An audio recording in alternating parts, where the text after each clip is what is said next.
and my dear colleagues in IOC, I feel immensely privileged and fortunate that I joined the board of Indian Oil as Director R&D. This is a great organization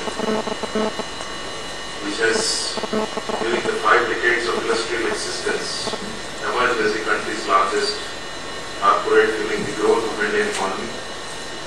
Over these years, the successive generations of IOCs have toiled hard to take this organization to the height at which we have reached today. And I'm very proud to be part of this Indian Oil family, which is aspiring to be globally admired energy company.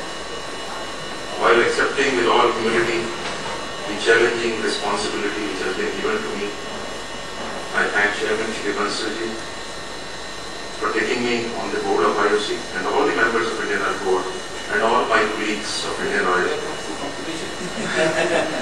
I thank all the people. It has to be your acceptance.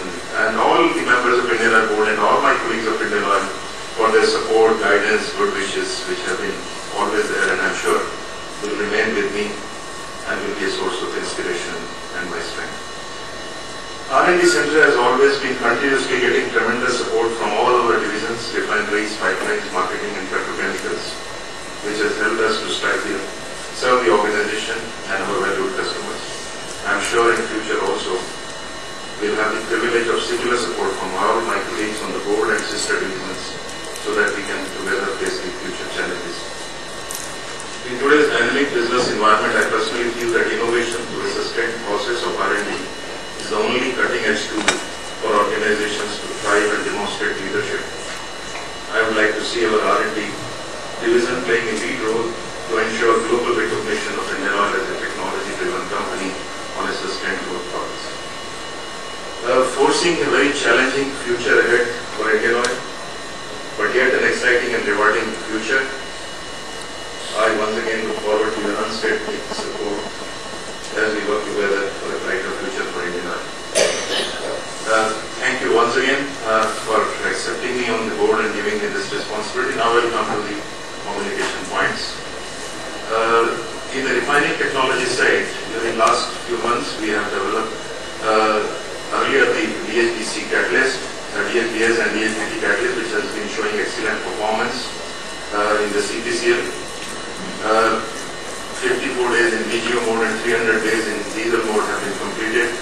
We have been able to produce 135,000 metric tons of Euro 4 diesel since then.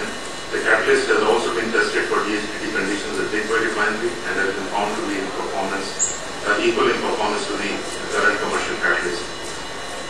We feel that this catalyst can be further used in our refineries and we are carrying out such tests under the conditions in which it could be used in future. R&D has developed IMAX additive also, which has been found to be better than the additive which is currently being used at Guwahati Refinery in the IMAX unit.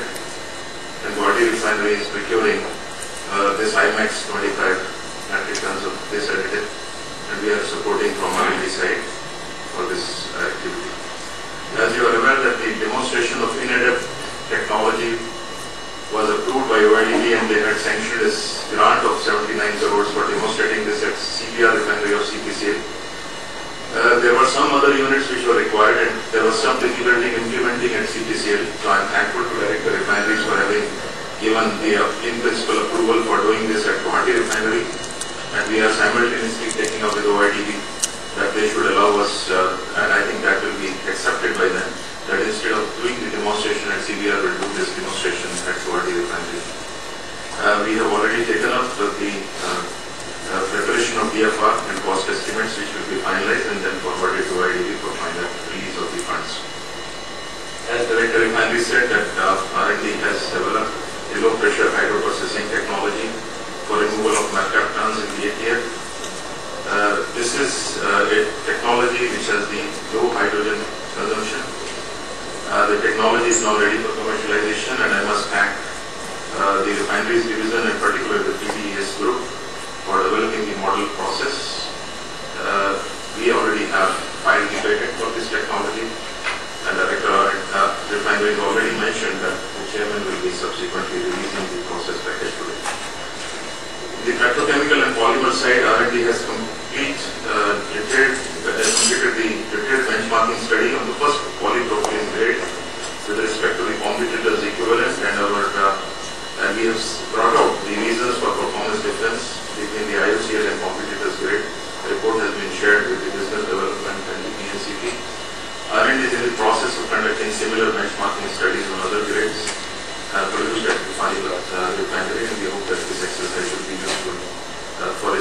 ISD grades in the market subsequently. During the month of May, Delhi-Panipat section of pipeline was inspected with 14-inch IPIC, which would detect a filtrage. Again, detailed data analysis report has been communicated to pipelines. At R&D, we have set up a wet test group also, and 24-inch caliper and IPIC were evaluated during the month May-June. Some modification in the strain gauges have been and sensors have been carried out, and we hope that both these tools will be ready for launch in actual pipeline during September. In case of lubricant technologies, also our R&D has developed the railway diesel engine oil based on Haldia Group 2 base oil, which has been approved by RDSO, and that they have recommended to Railway Board for adoption. Again, in the case of railways, the boron-free coolant, as per the requirement of RDSO, has been tried at Tubalkabad Lokoshet and has been recommended for wide-scale applications. The Servo-Synco E150 compressor oil has also been approved by a world leader in reciprocating compressor technology after exhaustive evaluation, and the oil has been found to provide reduced oil consumption in the process. In case of biofuels, we got a study done together with the National Renewable Energy Lab, which is the US Department of Energy Government Lab.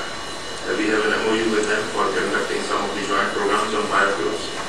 And the study has indicated that if any place you do the jatropha plantation and the seed yield is less than 1.25 ton per hectare, then the greenhouse gas emission benefit is negative. So I think we'll have to take note of biofuel group that wherever we are doing the plantation, the yield has to be significant if it has to be a positive impact on the greenhouse gas side.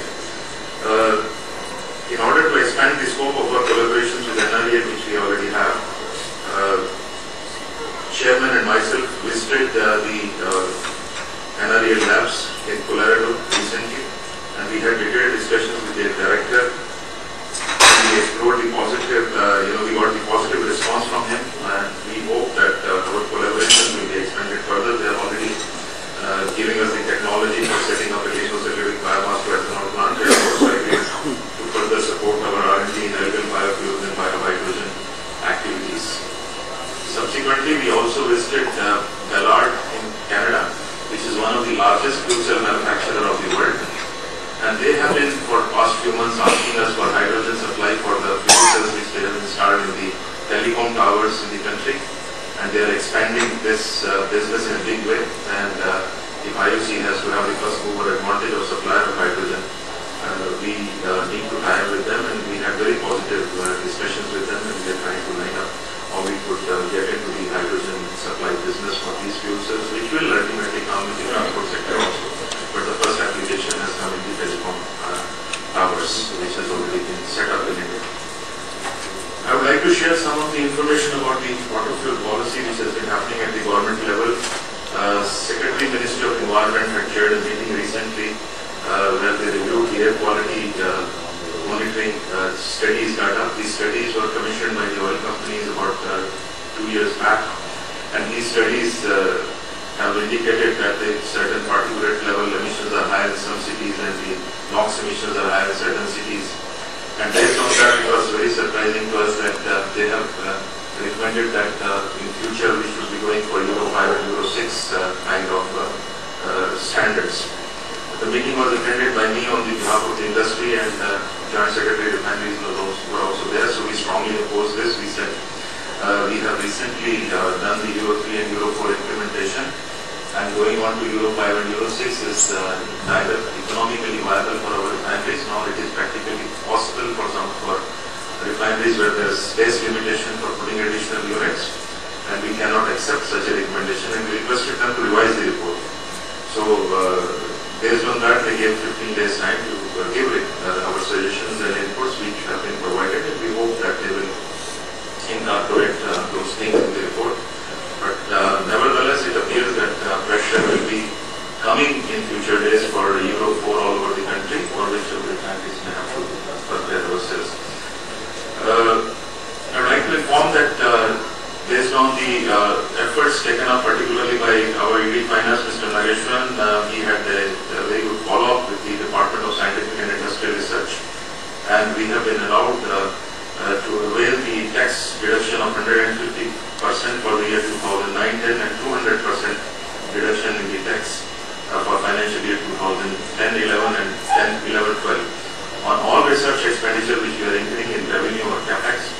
So that virtually means that whatever we spend on R&D, the net cost to company is only 1/3 of that. You get 2/3 of it back as tax benefit.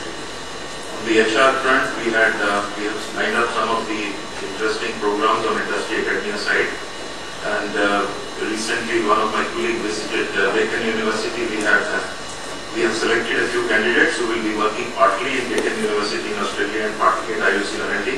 And they will get their degrees from there, but we will have the benefit of such research fellows working with us. We already have a similar program with Kerry in place. We are, and also with UPES, we are trying to expand with other IITs similar programs so that we have more research scholars working in our campus, although they will get degrees from those places, but we'll have trained manpower available. It will be up to us whether to take them after they get their degree or not, and we will have a good opportunity to assess their performance while they are working as research fellows in our campus. In the field of IP, we have got 8 patents which have been filed in the last 4 months, and IUC R&D has been very lucky to get another prestigious Technology Day Award from the Technology Development Board under the Department of Science Technology for the successful development and commercialization of fuel additives. The award consisted of a trophy and cash of ₹10 lakh. This is a very prestigious national award. And now today, our Indian R&D has the distinction of getting this award twice. We are the only company who has got it twice. First time we got in 2004 for Inmax technology, and now today we have got for the fuel additives. I think with this, both the sides of process technology and product development sides have got the national recognition at the highest level. R&D Center also won Golden Peacock Award 2010 for development of olive oil for bioremediation technology. Together with Guwahati Refinery, we were also conferred the Kaizen Award